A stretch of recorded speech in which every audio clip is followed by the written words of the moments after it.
Well, I think what's really exciting to me is that you have a group of folks that have a shared vision and a shared sense of purpose, and I think that's really important. You know, if you have that, that's like 90% of the battle. And so I think that to me is what excites me. I think there's a lot of struggles that are here at UTPA, obviously. There's a lot of battles to fight, and so I think what excites me about this is this is an opportunity for people to put some creative energy into who do they want to be and how do they want to be that despite all of that.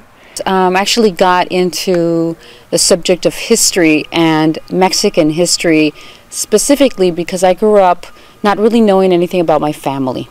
I wanted to know more about family history, and my dad is from just across the border from Rio Bravo, Tamaulipas, and my mother is from Ramones, Nuevo León.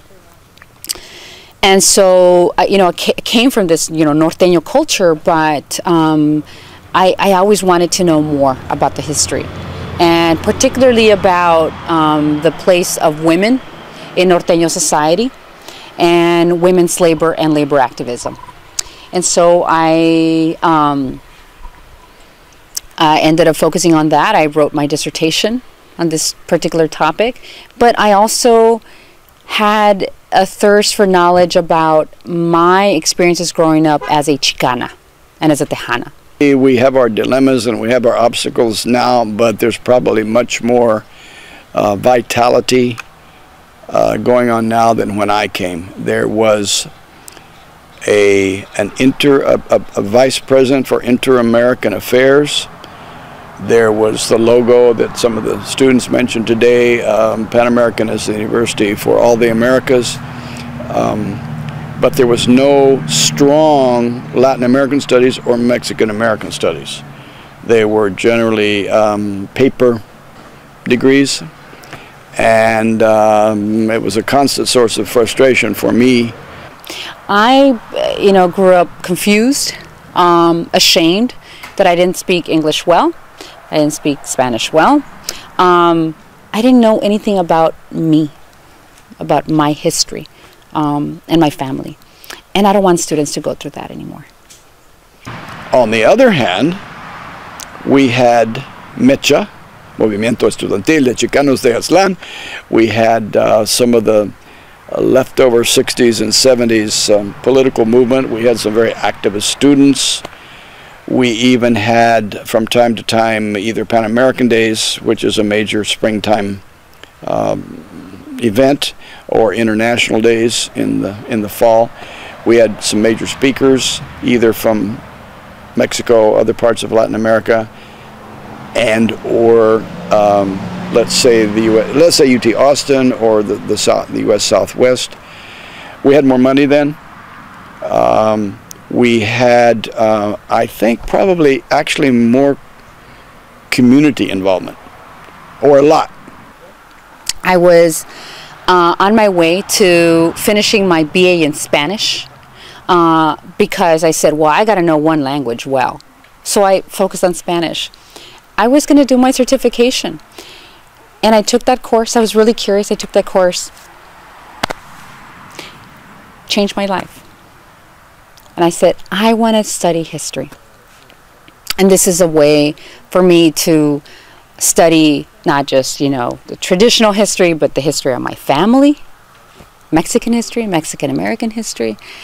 And I don't want to stop there. I want to get a master's degree, and I want to get a PhD in this area. Changed my life. Yeah, I mean, it stems from my grandma. Not by looking at me, you might not be able to tell I'm part Mexican. My grandma, she was born in Mexico, and they moved to San Antonio when she was younger, and then they moved all the way up to Indiana. I can see some diminishing kinds of trends. We no longer have Latin American studies. We no longer have the vice president for Inter-American Studies. We no longer have MECHA. But on the other hand, I can see some rising trends, expanding trends that are developing horizons and opportunities for our students. I think more of us are more concerned about recruiting students, retaining students, placing students, reaching students during the class time? All I knew is that on my mom's side of the family, which is my Mexican side of the family, we had tamales and huevos con chorizo and tortillas, and we went to misa. And then on my dad's side of the family, I was Baptist, and we ate cornbread, and so it was very different. I didn't realize that everyone's life wasn't like that until I got a little bit older. Now that I'm teaching the intro to Mexican American Studies, I try to be as interdisciplinary as possible. I feel that, you know, within MAS as a discipline, you have so much to pick and choose from. So it's really interesting to see the differences between both sides of my family. On my mom's side of the family, it's kind of like community, like everyone will be helping out in like the raising of the kids.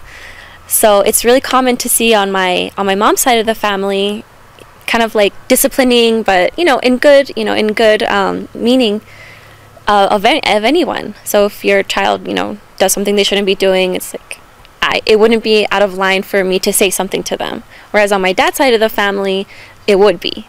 So, and it's not like I value one more than the other. I love both sides of my family equally. It's just different.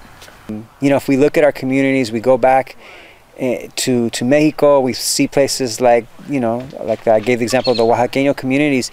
You see that there's a whole way of being, right? There's a system of life that's been developed around corn and corn production, right? So this is ontology, right? It's our way of being that is unique, that's been shaped by by the land that we live on, by the way that we have to live, and then so that shapes our understandings of our ethics, our axiology, right? What's right, what's wrong, how do we live, and so like the people in Mexico, in these Oaxaqueño communities, they treat corn as a spirit, right? As an elder and as somebody who you have to respect, and you don't misuse it, you don't treat it poorly, you don't even let it hit the ground, right? Like there's just rules. That's the ethics that come from that, the axiology, which is linked to our epistemologies, our knowledge. How do we create and make sense of the world, and how do we talk about that, and how do we pass that on to our kids? And that's something that we've had for a long, long time. So I gave the example of educación, right? Like that's something that is important in our families, important in our communities. And so for us as researchers and as teachers, if we're going to go out and we're going to engage in these methods of research or of teaching, it has to be based on our understanding of the ontology, the axiology, and the epistemology, so that methodology honors that, right? And we know from our past that researchers and teachers have both come into communities and not honored that. And so that's part of the problem. That's part of why our kids are unsuccessful. Why there's only 33% of students at UTPA that graduate within 6 years, is because they come in with something and that something isn't honored. And when it is honored, their graduation rates go up. It's not rocket science. It's Chicano studies.